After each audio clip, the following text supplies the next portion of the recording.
Assalamualaikum warahmatullahi wabarakatuh. Apa kabar anak-anak soleh dan soleha? Alhamdulillah, semoga kalian selalu dalam keadaan sehat walafiat ya. Hari ini kalian berjumpa dengan Bu Dwi dalam mata pelajaran Sejarah Kebudayaan Islam. Kali ini kita akan membahas tentang Khalifah Utsman bin Affan yang merupakan Khulafaur Rasyidin yang ketiga. Masa pemerintahan beliau mulai tahun 23 Hijriah sampai 35 Hijriah. Sebelum kita lanjut, Ibu akan bertanya kepada kalian, siapa yang tahu Khulafaur Rasyidin yang pertama dan kedua? Iya, betul. Khulafaur Rasyidin yang pertama adalah Khalifah Abu Bakar Asy-Shiddiq. Sementara Khulafaur Rasyidin yang kedua adalah Umar bin Khattab, ya. Oke, kita bisa melanjutkan tentang Khalifah Utsman bin Affan. Pada pembahasan kali ini kita akan membahas dua bagian ya, yaitu biografi Khalifah Utsman bin Affan dan sifat-sifat kepribadian Utsman bin Affan. Utsman bin Affan adalah saudagar yang sangat dermawan. Bukti kedermawanan beliau bisa Ibu contohkan sebagai berikut. Yang pertama, dalam Perang Tabuk, beliau menyumbang 950 ekor unta, 150 ekor kuda, dan 1000 dinar untuk perang. Siapa yang tahu Perang Tabuk kaum muslimin melawan siapa? Iya, betul, dalam Perang Tabuk kaum muslimin melawan Romawi ya, bangsa Romawi. Lalu yang kedua, beliau membeli sumur Roma milik seorang Yahudi untuk disumbangkan kepada kaum muslimin saat musim kemarau ya. Kemudian yang ketiga, ketika rakyat Hijaz terancam bencana kelaparan, Utsman menyumbang 1000 ekor unta yang membawa 500 ton gandum ya. Luar biasa ya kedermawanan Khalifah Utsman bin Affan.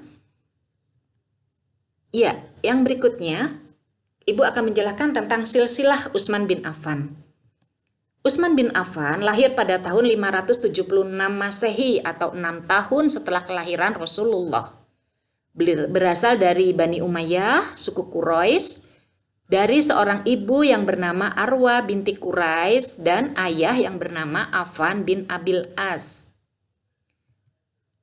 Garis keturunan atau nasab dengan Rasulullah bertemu pada kakeknya yang bernama Abdul Manaf bin Qusay ya. Untuk lebih jelasnya, kalian bisa lihat silsilah Utsman bin Affan berikut ya. Abdul Manaf mempunyai seorang anak yang bernama Hashim dan Abdi As. Kemudian Hashim mempunyai anak Abdul Muthalib. Abdul Muthalib mempunyai anak Abdullah. Kemudian Abdullah mempunyai anak Muhammad Shallallahu Alaihi Wasallam. Sementara Abdul Manaf mempunyai anak Abdu Syam. Abdi Syam punya anak Umayyah. Umayyah punya anak Abu As. Abu As mempunyai anak Affan, kemudian Affan mempunyai anak Utsman. Iya.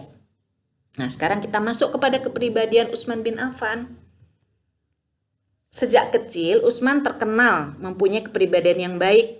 Beliau tidak pernah menyembah berhala. Keluarganya merupakan saudagar terkaya di Hijaz. Sifat Utsman yang paling menonjol adalah dermawan, ya. Itu tadi sudah kita bahas di depan tentang kedermawanannya Utsman. Kemudian yang kedua, rendah hati. Walaupun beliau seorang yang sangat kaya raya, beliau tidak sombong ya. Kemudian yang berikutnya disiplin. Kemudian ahli ibadah dan yang berikutnya adalah menjaga kehormatan diri. Utsman bin Affan termasuk as-sabiqunal awalun. Siapa yang tahu as-sabiqunal awalun? Iya betul, orang-orang yang pertama kali masuk Islam. Utsman masuk Islam atas ajakan Abu Bakar Asy-Shiddiq. Yang berikutnya, beliau mendapat gelar Dzunurain wal Hijratain. Artinya apa? Dzunurain adalah pemilik dua cahaya karena beliau menikahi dua putri Rasul yaitu Ummu Kulsum dan Ruqayyah. Wal Hijratain karena beliau mengikuti hijrah 2 kali. Nah, demikianlah penjelasan dari Bu Dwi. Semoga kalian bisa memahaminya. Untuk tugas, silakan kerjakan LKS halaman 8. Aku pasti tahu, ya. Silakan difoto lalu dikirim via Japri ke Ibu. Ibu akhiri, wassalamualaikum warahmatullahi wabarakatuh.